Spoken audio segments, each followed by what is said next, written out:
그리스도인들은 예수님이 좋아요라고 말하는 사람들입니다. 어떻습니까? 예수님의 이름을 부르고 감동이 돼서 눈물을 흘려보신 경험이 있으신가요? 어떤 분들은 술을 좋아하시는 분 가운데에는 술 얘기만 들어도 눈이 번쩍 뜨는 분이 있더라고요. 고기 좋아하는 분들은 고기 소리만 들어도 막 눈이 번쩍 떠서 반짝반짝반짝 빛납니다.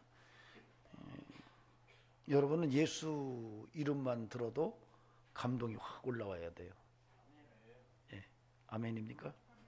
예, 예수님의 이름만 불러도 그냥 눈가에 눈물이 핑 돌 수 있다면 은혜 있는 사람입니다. 예, 그런 사람에게는 예수님의 살아계심이 경험될 줄로 믿습니다. 예수님은 그냥 예수가 아니죠. 그분은 십자가에서 내 죄를 위해서 죽으셨고요. 또 사망을 이기시고 부활하신 분이세요. 뿐만 아니라 하늘에 오르셨고 이제 다시 오심을 약속하신 그러한 재림주가 되십니다. 그런 예수님을 믿으시나요? 예. 저와 여러분은 끊임없이 예수 붙들고 사는 그런 인생이기를 바랍니다. 예수 안에 능치 못함이 없어요. 그런 믿음으로 삽시다. 예, 인생이 잘 안 풀리면 예수 붙드세요. 여러분, 그분이 능히 여러분을 축복으로 이끄실 것입니다. 예, 여러분 병들었을 수도 있어요. 예, 예수 붙드세요. 예, 그분 붙들면 희망이 옵니다. 예. 여러분 방황하지 마세요. 그냥 예수님 붙들고 사세요. 그게 성경의 얘기예요. 믿음은 바로 그런 거예요. 우리가 예수 믿고 산다라고 하는 성도들에게 믿음 이렇게 말하면 그냥 예수 붙들고 살아라. 그냥 예수 붙들고 살자. 예. 자녀들에게 문제가 있어요. 여러분이 예수 붙들면 됩니다. 예. 그런 은혜가 있기를 바랍니다. 예. 자, 그런데 성경에 보면은 예수님의 십자가가 있고요. 그 다음에 예수님의 부활이 있습니다. 그리고 예수님이 다시 오신다는 재림이 있어요. 근데 십자가와 부활 사건은 이미 지나간 일이지만 주님이 다시 오시는 사건은 미래적 사건이에요. 그래서 사실은 엄격하게 말하면 그리스도인들의 삶은 지나간 사건 속에서 힘을 얻지만 궁극적으로는 미래적 사건을 기대하며 사는 그 상황 속에서 신앙이 확인됩니다. 즉 다시 말하면 예수님이 다시 오시는 재림에 대한 기대감 속에서 우리의 믿음의 정체성이 확인된다는 얘기예요. 굉장히 중요합니다. 예수님께서 다시 오신다. 믿으시나요? 그 믿음 굳게 붙들고 사는 것이 성도고 거기서 믿음이 확인돼요. 예수님의 재림이 없다면 그것이 믿어지지 않는다면 그가 말하는 십자가나 부활도 부실한 영성일 수 있어요. 여러분이 예수를 믿고 십자가를 믿고 죄 사함을 받고 부활의 은혜를 경험한 그런 은혜를 분명히 붙들고 있음에도 불구하고 예수님이 다시 오시는 것에 대해서 믿음이 허술하다면 여러분의 전체 믿음이 지금 굉장히 어려운 현실이라고 볼 수 있습니다. 이 왜 그러냐면요. 성경의 내용은 전체적으로 주님을 중심으로 해서 기록됐지만 그럼에도 불구하고 초대교회 공동체가 주님의 다시 오심을 기다리면서 그 믿음 가운데 기록되고 그 믿음 가운데 붙들고 살았던 말씀입니다. 여전히 오늘 저와 여러분도 그런 상황을 이해한다면 여전히 우리는 주님의 다시 오심을 바라보고 그런 영성으로 살아가야 됩니다. 거기에 살아있는 믿음이 확인되는 거예요. 주님이 다시 오신다라고 하는. 우리가 이제 성경에 보면은 주님 다시 오신다라는 말을 하는 특이한 표현을 우리가 종종 씁니다. 혹시 여러분 주님의 다시 오심을 기대하는 그런 특이한 용어를 아시는 분이 계십니까? 목사님 이런 말일 것 같은데요. 누가 얘기하시는 것 같은데요? 예, 마라나다. 이제 우리가 이제 마라나다의 신앙을 가져라 뭐 이런 외치를 목사님들이 외치는 분들이 계십니다. 함께 해볼까요? 마라나다. 예, 말 안 하다가 아니고요. 예. 마라나다인데 사실은 이게 조금 우리가 이 말을 조금 들여다볼 필요가 있어요. 이게 왜 그러냐면 원래 이게 이제 아람어입니다. 우리가 이제 성경 신약 성경은 일부 아람어가 표현되어 있어요.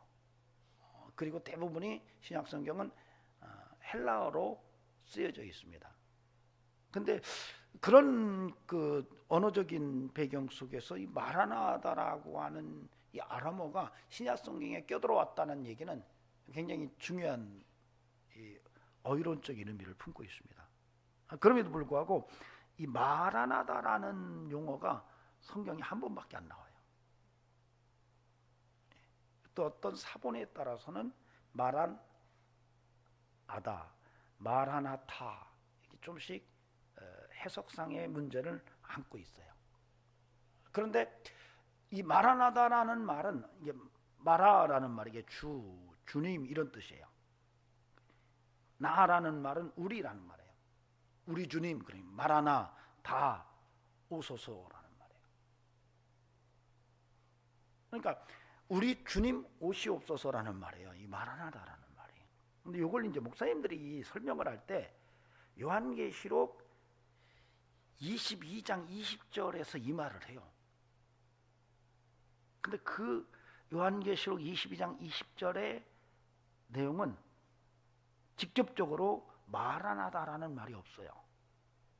그 본문은 아멘 나이 에쿠르 쿠리에 예수 이렇게 나와요. 이 말은 무슨 얘기냐면 아멘 그렇습니다. 그리하소서 오시옵소서 주 예수여 이렇게 나와요. 여기서는 주 예수여 오시옵소서라는 말이 헬라어로 표현되어 있어요. 근데 이것을 목사님들이 마라나다다 이렇게 얘기하는데 이건 아니에요. 이 내용 자체는 마라나다와 연결이 되죠. 주여 오시옵소서나 주여 주 예수여 오시옵소서가 같은 어떤 의미를 품고 있기 때문에 그리고 이제 이 요한계시록 22장 20절에서 나오는 오시옵소서라는 말이 또 어떤 분들은 그런 문제를 제기해요. 이게 정말 주님의 그 재림이냐? 왜냐면 원래 헬라어 중에 재림한다, 강림한다는 용어가 따로 있어요. 파루시아라는 말이 있어요. 24번 쓰이는데 그래서 사실은 강림한다라는 말도 없거든요. 그래서 이걸 주님이 재림으로 읽어야 될까 이렇게 문제를 삼을 수도 있는 구절이에요. 그럼에도 불구하고 바로 앞에서 내가 속히 오리라 이렇게 이야기를 하고 있기 때문에 속히 온다는 것은 주님이 다시 오시는 것을 말한다고 그렇게 봐요. 그러나 그보다 더 풍성한 의미를 갖고 있어요.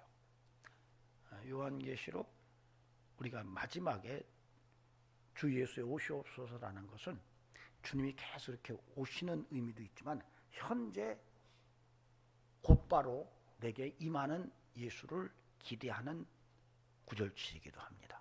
그래서 요한계시록은 제가 종말론, 묵시론 이야기하면서 종말적 묵시라는 말이 어떤 건지를 이해하지 않으면 이런 구절체를 정확하게 읽을 수가 없어요. 그러니까 종말을 말할 때에 계속 끝을 향하여 막 달려가는 거거든요. 근데 묵시적 종말론 이렇게 했을 때는 끝을 향하여 막 달려가는데 이미 그 끝자락이 점프를 해가지고 내 현실 속으로 탁 들어와 있는 거예요.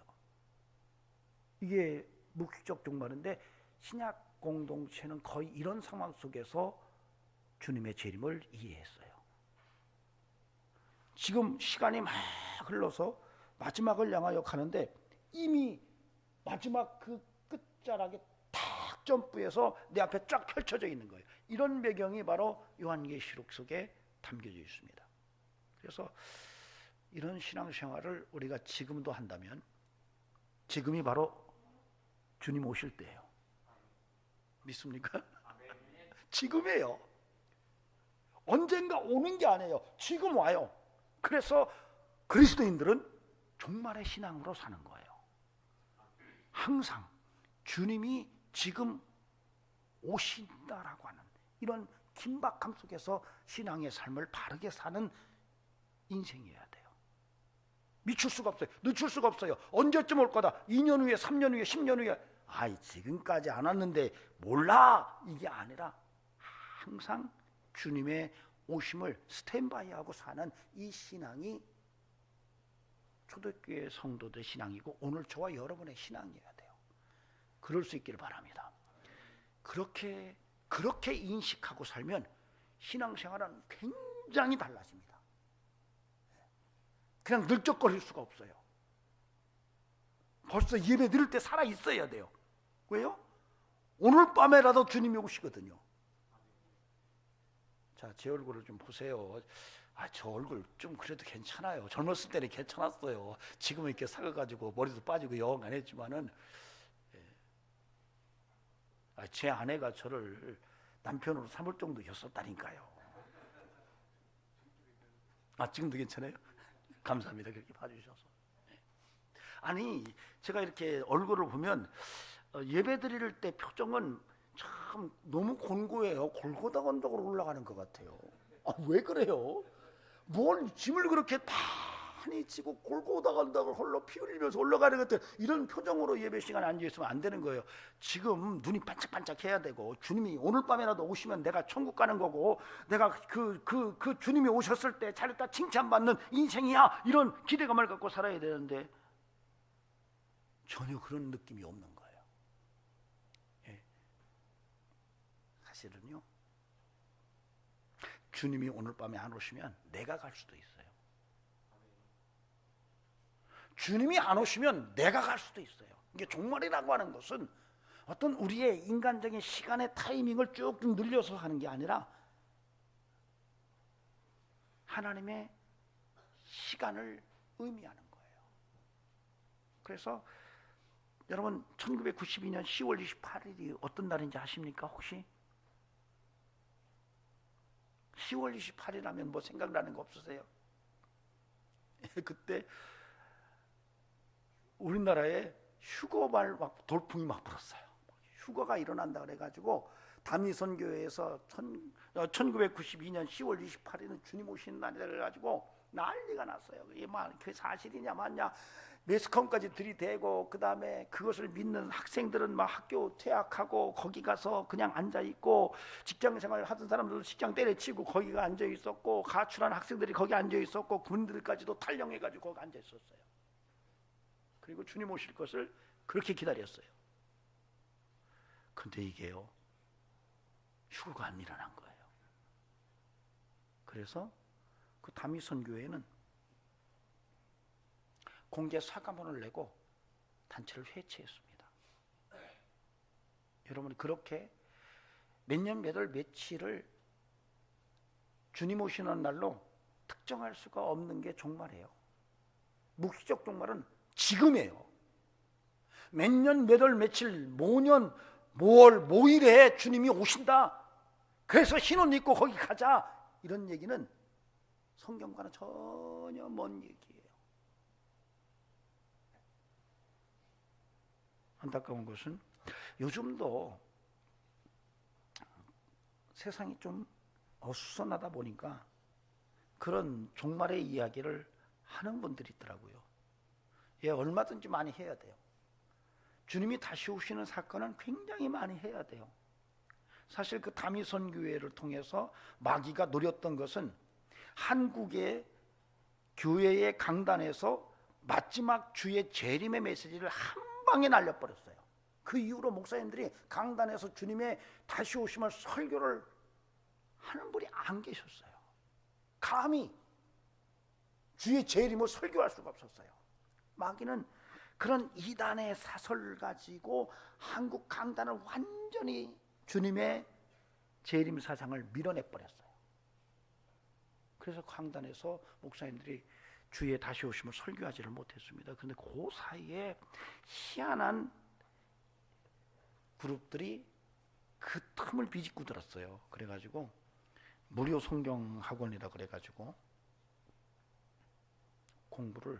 성경 공부를 공짜로 가르치니까 와라 그래서 갔더니 거기서 계시록을 가르치는 거예요. 그 당시에 우리나라는 거마대학이라는 특이한 대학이 하나 생겼었습니다. 그게 뭐냐면 젊은이들이 아침마다 수십 명씩 어떤 건물에서 쏟아져 나오는 거예요. 거기서 먹고 자는지도 알 수 없는데, 그런데 그 젊은이들이 주로 거여동, 마천동에 있는 거예요. 여기 가까운데. 그래서 그 젊은이들은 거마대학을 다닌다고 그렇게 불렀어요. 그때 다단계예요. 한국 사회가 다단계로 확 밀려 들어갈 때 젊은이들이 대박을 꿈꾸고 다단계에 막 올인했어요. 다이아몬드가 되겠다고 다 학교까지 때려치고 집을 뛰쳐나와서 거마대학에서 먹고 자면서 그 훈련을 받았어요. 대박을 꿈꾸면서. 그때 이 성경 공부 그룹들이 여기 대박이 있어 라고 설교하기 시작했어요. 그러니까 그들을 거마대학 학생들을 끄집어당기기 시작했어요. 너희들이 찾는 대박이 여기 있단 말이야. 그래서 가서 들었더니 이 정말 대박이네. 14만 4천 명만 모으면 전 세계가 우리를 섬긴다네. 이 말에 눈이 확 뒤집혔어요. 그래서 다니던 학교도 때려치고 거기 들어가고, 직장 때려치고 거기 들어가고, 집에서도 이혼하고 거기 들어가서 14만 4천 명을 목숨 걸고 만들었어요. 신천지입니다. 구조가 다단계와 신천지는 같습니다. 14만 4천 명을 만들면 대박 친다 그랬는데 진짜 대박인데, 전 세계가 와서 자기들이 가진 것을 다 들고 와서 우리를 섬긴다 그랬는데 14만 4천 명 넘은 지는 꽤 오래됐습니다. 그 신천지에 들어갔던 사람들은 대박을 찬 게 아니라 쪽박을 찾고 여전히 이단에 얽혀서 곤고한 인생을 살아갑니다. 여러분, 그래서 우리가 주님의 다시 오심을 이해하는 것은 굉장히 주의해야 되고 깨어 있어야 되고 정확해야 돼요. 오늘 그런 것을 함께 나누면서 말세에 우리가 인생을 어떻게 살아야 할까 하는 것을 함께 성경을 통해서 들여다보는 시간을 갖도록 하겠습니다. 하나님의 음성이 들려지기를 바랍니다. 먼저 우리가 생각할 것은 32절에서 39절입니다. 오늘 본문은 굉장히 길어요. 길지만 내용은 간단합니다. 32절에서 39절 여러분 보시기 바랍니다. 무화과 나무의 비유를 배우라. 그 가지가 연하여지고 잎사귀를 내면 여름이 가까운 줄을 아나니 이와 같이 너희도 이 모든 일을 보거든 인자가 가까이 곧 문 앞에 이른 줄 알라. 내가 진실로 너희에게 말하노니 이 세대가 지나가기 전에 이 일이 다 일어나리라. 천지는 없어질지언정 내 말은 없어지지 아니하리라. 그러나 그 날과 그때는 아무도 모르나니 하늘의 천사들도 아들도 모르고 오직 아버지만 아시느니라. 노아의 때와 같이 인자의 마음도 그러하리라. 홍수전에 노아가 방주에 들어가던 날까지 사람들이 먹고 마시고 장가들고 시집가고 있으면서 홍수가 나서 그들을 다 멸하기까지 깨닫지 못하였으니 인자의 임함도 이와 같으니라. 여러분, 본문이 길지만 이 구절체가 말하는 굉장히 중요한 메시지는 간단합니다. 그날과 그때는 천사도 모르고 아들도 모르고 누구만 안다? 아버지만 안다. 하나님만 안다. 여러분, 이걸 이해 못하는 분은 안 계실 거예요. 즉 다시 말하면 주님이 다시 오신다는 거예요. 그 다시 오시는 주님을 언제 오시는지에 대한 이야기가 천사도 모르고 그 오시는 주님도 모른다는 거예요. 누구만 안다? 하나님 아버지만 아신다는 거예요. 아멘이 되시나요? 여기에서 빗나가지 않길 바랍니다. 그 누군가가 또 앞으로 여러분을 미혹하면서 대박 친다! 여기 대박 있어! 아니, 우리 교회 이름을 지을 때 우리 딸이 그러더라고요. 아빠, 교회 이름을 대박교회로 지으면 어때? 그러더라고요. 참 그만큼 대박을 다 좋아하는 거죠. 쪽박찹니다. 조심하십시오. 예수 붙들고 살면 어느 날 대박이 돼 있는 거예요. 아버지만 하신대요. 하나님 아버지만 하신대요. 누군가가 연벌 시를 이야기하면서 그때 흰 옷 입고 나와라 이렇게 말하면 등도 돌아보지 말고 돌아서시기 바랍니다. 예. 왜? 성경이 분명히 말해요. 그 때와 시기는 아버지 하나님만 아신다라고 하는 거예요. 오늘 여러분이 이거 하나 굳게 붙들 수 있기를 주의 이름으로 축원합니다. 근데 이제 우리가 오늘 본문 속에서 조금 이건 좀 들여다볼 필요가 있어요. 34절 같이 읽어보시겠습니다. 시작. 이 세대가 지나가기 전에 이 일이 일어나리라. 예, 이거 여러분 이 구절체를 조금 자세히 읽으시면 어때요? 이 세대가 일어나기 전에 이 일이 다 일어나리라. 뭔 얘기죠? 지금 종말에 대한 이야기를 이야기하시는 거예요. 종말에 대한 이야기가 이 세대가 일어나기 전에 다 일어나리라.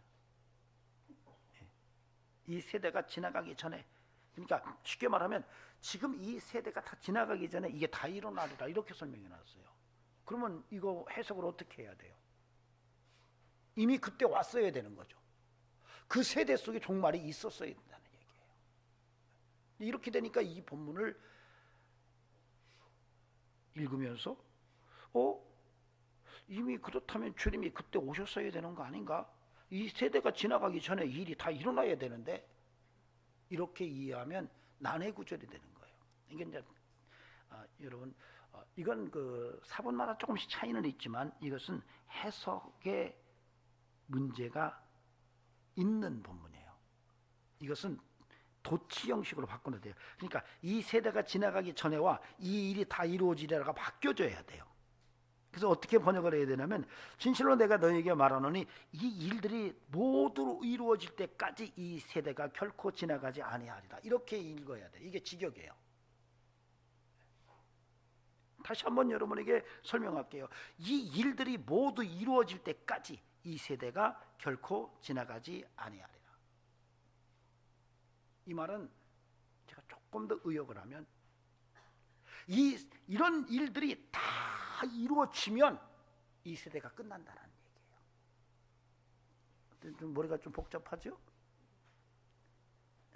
즉 다시 말하면 주님이 예고한 마지막 때의 현상들이 다 이루어지면 그때서야 이 세대가 끝난다라는 얘기예요.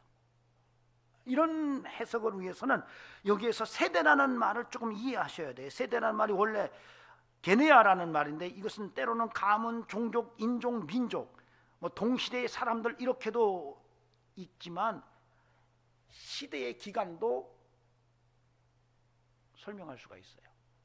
그러니까 다시 말하면 그 시대의 기간이 언제 끝나느냐, 이런 일들이 다, 종말의 일들이 다 일어나고 나면 시대가 끝난다, 이 얘기예요. 이제 조금 이해가 되시나요? 예, 주님 오시는 것은 시대가 끝나기 바로 전에 다 이루어지는 거예요. 예, 성경에 나오는 마지막 때의 현상들이 다 이루어지고 그것이 다 이루어진 다음에 주님이 오신다. 세대가 주님 오시면 세대가 끝난다, 이런 얘기예요. 그러니까 여러분 예의주시하시기 바랍니다. 주님이 오실 때 일어나는 현상이 어떤 일들일까 잘 들여다보면은 주님이 오시겠다라고 하는 재림의 징조들이 성경에 많아요. 그런 것들이 다 이루어지면 다 끝나가는구나, 이제 주님 오시겠네 라고 하시면 돼요. 그런데 오늘 밤에도 여러분을 주님이 부르시면 개인적인 종말은 여러분에게도 오늘 밤으로 끝날 수 있어요. 여러분 부탁드립니다. 이 때에 대해서, 시기에 대해서는 하나님만 하신다라는 것을 분명히 알고 흔들림이 없이 주님을 붙드는 영성으로 살아가는 은총이 있기를 주의 이름으로 간절히 축원합니다. 하나님 아버지만 아시는 거예요. 이게 왜 그러냐면, 오늘 이 마태복음 24장 다음에 25장에 나와요. 25장에 나오면 바로 25장 1절부터 열처녀의 이야기가 나옵니다. 즉 다시 말하면 혼인잔치 얘기가 나와요. 거기서 분명하게 말합니다. 야, 너희들이 그 날을 깨어 기다려라, 이렇게 얘기를 하는데, 이게 무슨 의미냐면, 여러분 유대인들은요, 특히 갈릴리 지역에서 이 혼인을 이야기할 때 원래 정혼을 합니다. 한 남성과 한 여성이 결혼 정년기에 서로 혼인하기로 약속을 하면 1년 동안 기간을 두고 그 신랑과 신부가 결혼식 날을 준비를 해요. 신부도 준비하고 신랑도 준비합니다. 그런데 이제 준비가 다 끝나면 신랑이 신부를 데리러 가는 거예요. 25장에 나오는 그 열천의 비유가 그런 얘기야. 신랑이 신부를 데려가는 거야. 데리러 가는데 그 데리러 가는 그 날짜를 누가 특정하냐면 아버지가 특정을 해요. 이게 이제 이 갈릴리 지역의 혼인 문화예요. 그런 문화가 거기만 주어졌는데 그런 배경 속에서 이 본문이 이 주님의 다시 오심이 설명이 되고 있는 거예요. 놀랍습니다. 왜 이렇게 엮였는가? 여러분, 우리 신비해요 이게. 그러니까 신랑이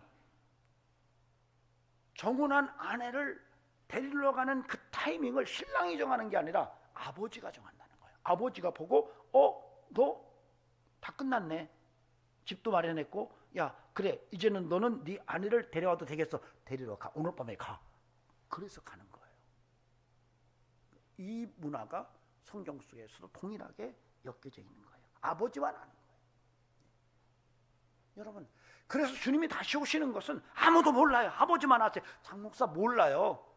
혹시 제가 몇 년 몇월 며칠 날 약품의교회 여기 복 있는 교회가 여기가 피난처다. 여기를 다 모여라 그래가지고 막 불러도 여러분 절대 오시면 안 돼요. 큰일 나요. 누가 말해도 흔들림이 없는 이런 주님의 때를 아는 분별력이 있기를 주의 이름으로 축원합니다. 두 번째로는 40절에서 44절 말씀이에요. 그때에 두 사람이 밭에 있으며 한 사람은 데려가고 한 사람은 버려둠을 당할 것이요 두 여자가 맷돌질을 하고 있으며 한 사람은 데려가고 한 사람은 버려둠을 당할 것이니라. 그러므로 깨어있으라. 어느 날에 너희 주가 임할런지 너희는 알지 못함이니라. 너희도 아는 바니 만일 집 주인이 도둑이 어느 시각에 올 줄 알았더라면 깨어있어 그 집을 뚫지 못하게 하였으리라. 이러므로 너희도 준비하고 있으라. 생각하지 않은 때에 인자가 오리라.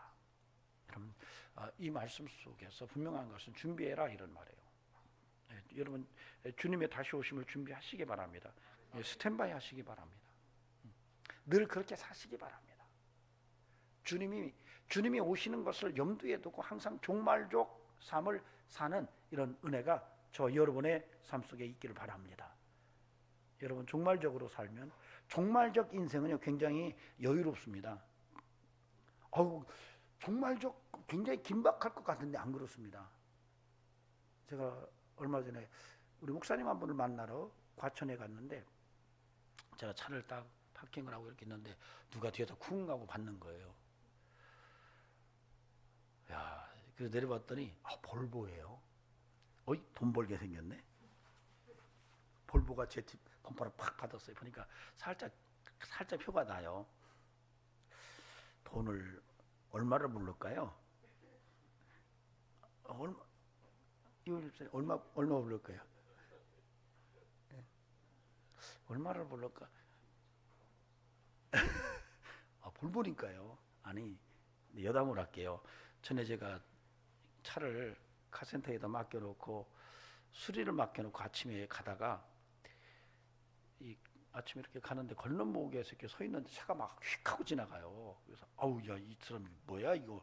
그러고 이제 기다리고 있는데 차가 이렇게 안 오는데 한 대가 또 지나가더라고요. 그래서 또 지나간 다음에 제가 건넜는데 이 지나간 차가 갑자기 브레이크를 밟고 뒤로 백을 탁 했어요. 그래갖고 제 팔을 탁 쳤어요. 건널목에서. 알고 보니까 이제 한 대가 빨리 지나가고 자기도 막 빨리 지나가려고 아침 출근 시간이니까 지나가려고 했는데 그 사이에 버스가 온 거예요. 반대편으로. 그러니까 브레이크를 급히 잡고 뒤로 차를 뺐는데 그때 제가 건너가다가 쪘어요. 그때 넘어졌어야 되거든요. 탁 넘어져가지고 막 거품을 막 흘리면서 막 쇼를 좀 했으면은 상당히 했을 텐데 이 사람이 놀래가지고 내렸더라고요. 그래서 괜찮은 것 같아요. 급하니까 빨리 가세요.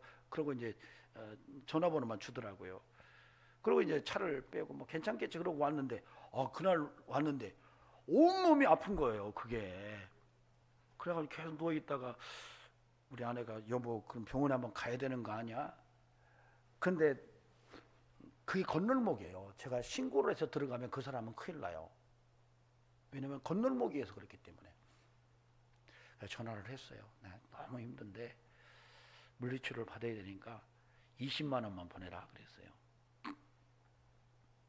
그랬더니 곧바로 고맙다고 어르신이 건강 잘 관리해서 곧바로 돌았다고. 제 아내가 그거 가지고 어떻게 교회를 지켰냐고 그러더라고요 저한테. 그거 가지고 어떻게 교회를 지켰냐고. 아야 참. 예. 네, 이번에도 뒤에서 빵빵 받았어요. 그래서 내려가서 이렇게 보니까 좀 표가 안 나요. 그래서 그냥 가세요 했더니 이 양반이 놀래가지고 저를 한참 쳐다보는 거예요. 괜찮아 이거 뭐 몇 년 안 타고 이거 폐차할 거니까 뭐 저 별로 신경 안 써요 했더니 감사합니다 그러고 그렇게 가더라고요. 예, 종말은 그렇게 사는 거예요. 예, 차를 폐차할 날이 가까우니까 아마 우리 김종경 장로님 차를 누가 받았다 그러면 그 반드시 그것은 다 보상하고 그래야 될 거예요. 근데 우리 차는 뭐 바쳤는지 안 바쳤는지 구분이 잘 안 가더라고요. 그런 주님이 다시 오시는 종말을 생각하며 여러분의 관용을 사람들이 아는 이런 영성으로 살아가는 성도이기를 주의 이름으로 간절히 축원합니다. 굉장히 주님이 다시 오심을 준비하고 사는 거 굉장히 중요한데 오늘 바로 40절에서 44절의 그런 메시지를 우리에게 전하고 있습니다. 생각하지 않은 때 온다는 거예요. 생각한 때 오는 게 아니라 전혀 예기치 않은 그때에 주님이 내게 오신다. 그러니 항상 깨어있어라 깨어있어라 이런 얘기를 하는 거예요. 따라합시다. 깨어있자. 우리 깨어있어야 돼요. 뭐에 깨어있어야 되냐면 주님의 다시 오심에 깨어있어야 돼요. 여러분 깨어있다는 것은 자다가 깼다라고 했을 때에도 우리가 이것은 인식이 가능한 상태예요. 어떤 분은 자는 사람을 떼매가도 모르는 분이 있죠. 그게 안 된다는 거예요. 깨어있어라. 주님이 다시 오시는 것을 민감하게 깨어서 준비하고 있어라 이런 얘기예요. 우리가 그러잖아요. 내 까막눈이었는데 이렇게 얘기를 해요. 까막눈. 내가 한글에 까막눈이었는데 한글을 깨쳤다라고 깨쳤다 알게 됐다는 거죠. 인식이 가능한 상태를 말하는 거예요. 그러니까 다시 말하면 재림이 분명하게 우리에게 급박하게 온다는 것을 알고 사는 거예요. 여러분 알고 살아야 돼요. 신앙생활 알고 해야 돼요. 무작정 믿으면 안 해요. 여러분 예수 무작정 믿어라 이거 말도 안 되는 거예요. 그거 어떻게 믿어요? 내가 짜장면집에 요리사는 무작정 믿어도 예수는 알고 믿어야지. 안 그런가요? 짜장면집에 짜장 만드는 요리사가 짜장면 속에 뭘 넣는지 모르면서도 무작정 믿고 먹잖아요. 그래도 예수는 알고 믿으셔야 돼요. 깨어 있어야 돼요. 주님이 다시 오시는 것을 정말로 인지하고 그것을 아주 민감하게 받아들이면서 신앙생활을 해야 되는 것입니다. 깨시민 뭐 이렇게 얘기하는데 깨시민. 여러분 우리나라 깨시민은 깨어났다. 뭔가에 조금 깨어났다. 나중에는 이게 대깨민으로 바뀌었어요. 근데 여러분 세상에 좀 뭘 깨어났다고 뭐 좀 우쭐거리고 이게 아니에요. 그리스도인은 세상에 뭘 좀 깼다. 내가 좀 알거든. 너보다 좀 내가 낫거든. 그래서 어깨다 힘 훅까지 딱 주고 사는 게 그리스도인의 영성이 아니에요. 여러분 적어도 그리스도인의 영성은 예수님의 재림에 대해서 깨어있는 영성이어야 된다는 거예요. 이걸 얘기하는 거예요. 부탁드립니다. 저와 여러분의 삶 속에서 끊임없이 예수님에 대해서 깨어있고 특별히 예수님의 재림에 대해서 좀 깨어있는 감각 있는 영성으로 살아가는 성도이기를 주의 이름으로 간절히 부탁을 드립니다. 아멘. 예, 이제는 깨성도가 됩시다. 깨성도. 아이야, 깨소금도 맛있는데 깨성도는 얼마나 고소하겠어요? 저는 우리 성도들의 얼굴에서 깨가 뚝뚝 떨어지기를 바랍니다. 저와 여러분의 삶 속에서 끊임없이 이런 주님의 다시 오심을 준비하는 이런 은혜가 있기를 바랍니다. 그런데 그 구체적인 삶은요, 여러분 성령이에요. 성령 충만한 삶이에요. 왜 그러냐면 요한계시록의 2장 3장에 가면은 말세기 7교회가 나와요. 그 7교회를 향해서 계속 반복적인 구절체가 나오는데 그것이 뭐냐면 성령이 교회들에게 하시는 말씀을 들어라 이 얘기예요. 이 얘기는 뭘 의미하냐면 말세가 되면은 교회들이 성령의 음성에 민감하지 못하다는 얘기예요. 그러니까 성도도 마찬가지죠. 그러므로 성도가 말세에 주님의 다시 오심에 민감하려면 성령의 충만함이 가능해야 된다는 거예요. 여러분에게 그런 은혜가 있기를 바랍니다. 성령 충만함으로 성령이 교회들에게 하는 말씀을 듣고 그 말세를 지혜롭게 준비하는 이런 성도이기를 주의 이름으로 간절히 축원합니다. 뿐만 아니라 여러분, 이 말세에 주님의 재림을 쫙 스탠바이하고 준비하는 성도는 이 거룩함과 사랑에 대한 갈망이 좀 있어야 돼요. 따라합시다. 거룩과 사랑. 왜냐하면 성경의 마지막 때를 보면은 바울이 디모데후서 3장 2절에서 자기를 사랑하며 돈을 사랑하며 거룩하지 아니하며 이렇게 얘기를 해요. 말세가 되면 사람들이 하나님 사랑하지 않는다는 거예요. 돈을 사랑하고 자기를 사랑하고 거룩하지 않다는 거예요. 죄 속에 사는 거죠. 베드로 사도가 베드로전서 4장 8절에서도 사랑하라. 말세가 되면 너희가 깨어서 기도하고 사랑하라 이렇게 말해. 사랑하지 않는다는 거예요. 자기 이익만 생각한다는 거예요. 거룩함도 잃어버리는 거죠. 자기 멋대로 사는 거예요. 기준이 없어요. 내가 옳다면 다 옳은 거예요. 이런 삶이 말세 현상 중에 하나인데 성경은 너희 그러면 안 돼. 사랑이 있어야 돼.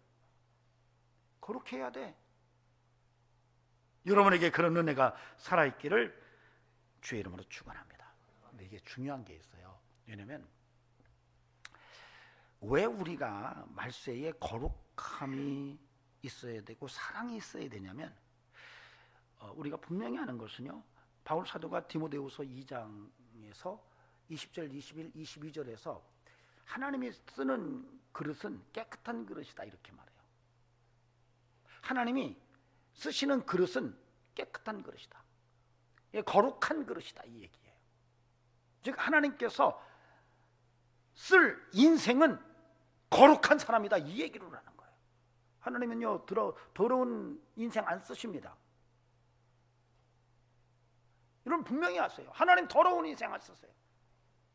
예수 그리스도의 보혈로 그가 정결케 돼야 쓰시는 거지 오물이 묻어있는 그릇 하나님 안 쓰십니다. 말세에 하나님께 쓰이려면 어떻게 해야 되는가? 거룩해야 되는 거예요. 근데 그 거룩함이 어떻게 가능해요?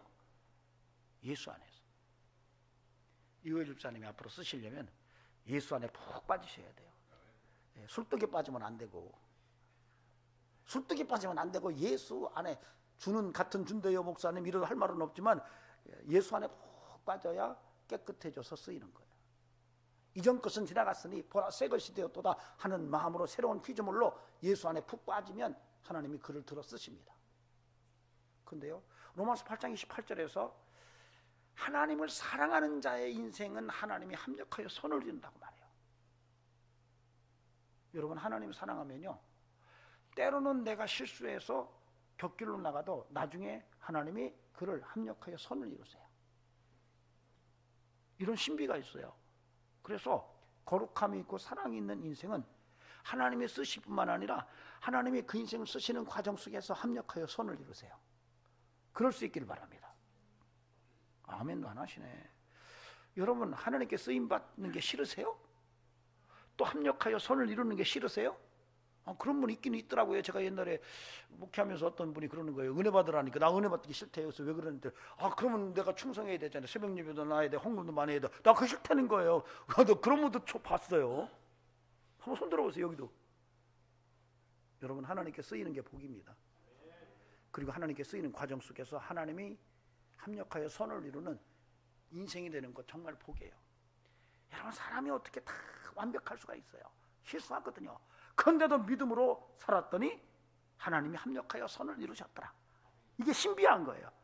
여러분 그래서 우리가 인생 살아가면서 하나님을 사랑하고 거룩한 영성으로 살아가는 것은 그 중요성은 아무리 강조해도 지나치지 않습니다. 그러므로 주님 오실 날이 가까이 올수록 여러분 거룩함을 추구하시고 사랑을 실천하는 이런 성도로 살아내는 은총이 있기를 주의 이름으로 간절히 축원합니다.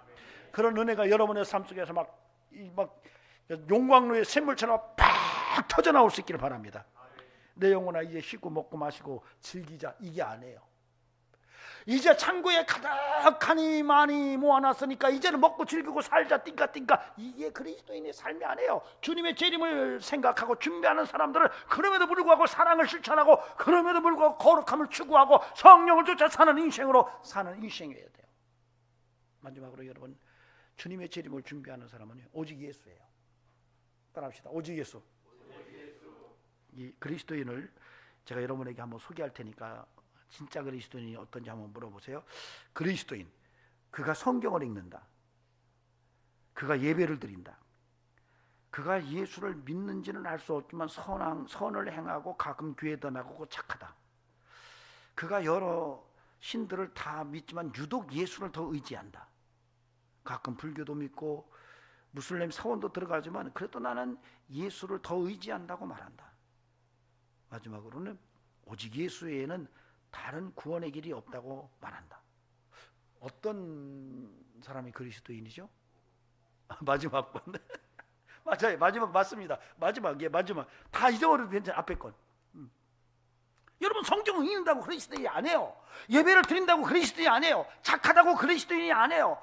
여러분, 불교에 가서도 불공도 드리고 무슬림에 가서 사원에 가서 엎드려서 메카를 향해서 절을 하고 그러고 교회 와서 예배 드린다고 그거 그리스도인이 아니에요.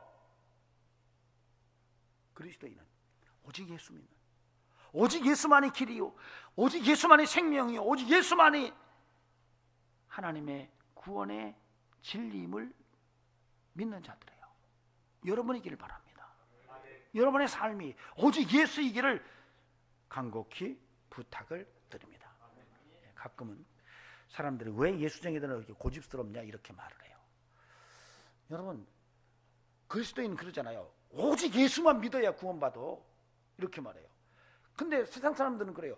야, 뭐 니들이 뭘 잘났다고 예수 믿는 그것만 그 진리라고 그래. 우리도 다 도통해, 이렇게 말을 해요. 다 같은 거야, 니네나 우리나. 그래서 우리는 지독스럽게 자기 고집만 세운다고 그래요. 근데 왜 그런지 아시죠? 진품이라 그래요. 진품이라 그래요. 여러분이 정말 비싼 돈을 주고, 명품 가방이 얼마지? 김종수 집사 요즘에? 예, 돈 1,000만 원 넘는데요. 그러면 비싸게 한 3,000만 원짜리 명품 가방을 샀어요. 비가 옵니다, 갑자기. 그럼 어떻게 할까요? 명품 가방 어디다 껴요? 옷 속에다 낍니다. 근데 비슷한데 3,000원 주고 샀어요. 비가 와요. 어떻게 해요? 올리고. 그리고 그 사람은 그래요. 그거나 똑같아요. 비슷하잖아, 모양이. 아, 네 이거 진품이라 할 거 말하지 마. 네 거나 내 거나 비슷해. 이런 거예요. 우리는 예수만이 구원이다라고 강력하게 고집스럽게 말하지만 짝퉁들은 그거나 같은 거 아니야, 이렇게 말하면서 퉁치려고 말합니다. 여러분, 안 해요. 절대적으로 아닙니다. 주님이 유일한 진리예요. 그래서 오직 예수로 사는 것은 우리의 자긍심입니다. 그리스도인의 자긍심이에요. 오직 예수 놓지 않기를 바랍니다. 주님 앞에 서는 그날까지. 그리고 45절에서 51절에서 이렇게 말합니다. 슬피 울며 이를 갈리라. 부탁드립니다. 여러분의 인생이 주님 앞에 섰을 때 한번 평가할 거예요. 여러분의 한평생 산 인생을 저울로 다룰 겁니다. 그때 가슴을 치며 슬피 울며 이를 가는 인생이 아니기를 바랍니다. 그때 주님이 내 인생을 평가하실 때, 그때 내가 왜 그렇게 살았지? 그때 그러지 말았어야 되는데 하면서 이를 갈며 슬피 우는 이런 인생이 여러분의 삶이 아니기를 바랍니다. 잘했다 칭찬 듣는 축복의 인생으로 하나님 앞에 설 수 있기를 주의 이름으로 축원합니다. 기도하시겠습니다. 존귀하신 하나님, 우리의 인생이 영원한 본향을 향하는 삶임을 분명히 고백합니다. 주님 오실 날이 다가오는 이때에 좌로우로 흔들림이 없게 하시고 그때와 시기는 오직 아버지만이 아신다는 것을 분명히 깨닫고 주님의 오심에 민감성을 가지고 준비하는 인생 되게 하옵소서. 주님 앞에 섰을 때 이를 갈며 슬피 우는 그런 인생이 아니 되게 하옵소서. 잘했다 칭찬 듣는 축복의 삶이 되게 하옵소서. 이제는 우리 구주 예수 그리스도의 은혜와 하나님 아버지 살아계심과 성령님의 역사하심이 오늘도 예수 그리스도 안에서 주님의 재림을 기대하며 살기를 원하는 귀한 심령들에게 영원토록 함께 하시기를 간절히 축원하옵나이다. 아멘.